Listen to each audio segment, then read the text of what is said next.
नमस्कार, मैं हूं विजयश्री और आप देख रहे हैं यूबी न्यूज। दिल्ली में आज भारत और रूस के रिश्तों की मजबूती एक बार फिर दुनिया के सामने दिखी। प्रधानमंत्री नरेंद्र मोदी और रूस के राष्ट्रपति व्लादिमीर पुतिन की मुलाकात में कई बड़े फैसले लिए गए जो आने वाले 10 साल की दिशा तय करेंगे। पीएम मोदी ने कहा कि भारत और रूस का रिश्ता भरोसे पर टिके पुराने दोस्तों जैसा है जो हर मुश्किल समय में साथ खड़े रहे हैं। वहीं राष्ट्रपति पुतिन ने भारत की प्रगति की तारीफ करते हुए कहा कि भारत आज दुनिया का बड़ा और प्रभावशाली देश है और रूस उसकी विकास यात्रा का हिस्सा बना रहेगा।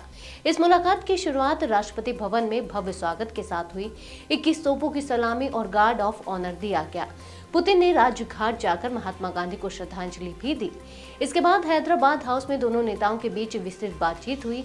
पुतिन ने मेक इन इंडिया को सराहा और बताया कि रूस भारत में फार्मा सेक्टर में बड़ी फैक्ट्री बना रहा है जहां आधुनिक तकनीक से दवाइयां तैयार होंगी। उन्होंने कहा कि रूसी कंपनियां भारत में कई नए प्रोजेक्ट शुरू करेंगी। पुतिन ने कहा कि भारत और रूस 2030 तक $100 अरब व्यापार का लक्ष्य पूरा करेंगे और रूस भारत को बिना रोक टोक तेल सप्लाई जारी रखेगा। इसके साथ ही न्यूक्लियर, गैस, शिपिंग और मेक इन इंडिया प्रोजेक्ट में साझेदारी बढ़ेगी। बैठक के दौरान कुल 6 बड़े समझौते हुए। मैन पावर, मोबिलिटी, स्वास्थ्य क्षेत्र में 2 समझौते, शिपिंग से जुड़े 2 करार और फर्टिलाइजर केमिकल सेक्टर पर समझौता शामिल है।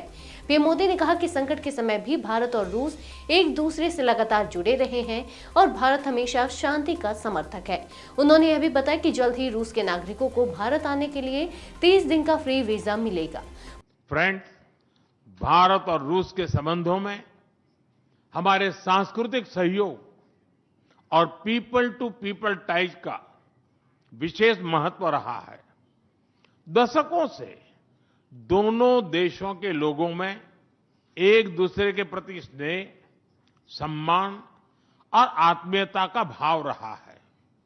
इन संबंधों को और मजबूत करने के लिए हमने कई नए कदम उठाए हैं।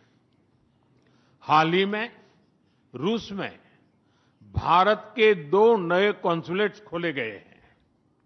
इससे दोनों देशों के नागरिकों के बीच संपर्क और सुगम होगा और आपसी नजदीकियां बढ़ेगी। इस वर्ष अक्टूबर में लाखों श्रद्धालुओं को काल्मिकिया में इंटरनेशनल बुद्धिस्ट फोरम में भगवान बुद्ध के पवित्र अवशेषों का आशीर्वाद मिला।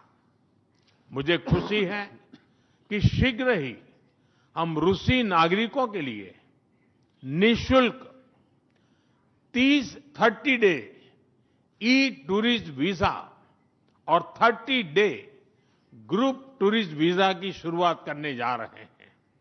पुतिन ने पीएम मोदी के आतिथ्य की सराहना करते हुए मुस्कुराते हुए कहा, आपके घर का खाना बहुत अच्छा था। दुनिया की राजनीति और पश्चिमी देशों के दबाव के बीच भारत और रूस के इस मजबूत संदेश को एक बड़ा कूटनीतिक कदम माना जा रहा है। ये मुलाकात आने वाले दशक की ग्लोबल स्ट्रैटेजी में बड़ा मोड़ साबित हो सकती है। आज के लिए बस इतना ही। अगर आपके इलाके में कोई समस्या है तो आप चुप मत रहिए, अपनी शिकायत हमें भेजिए।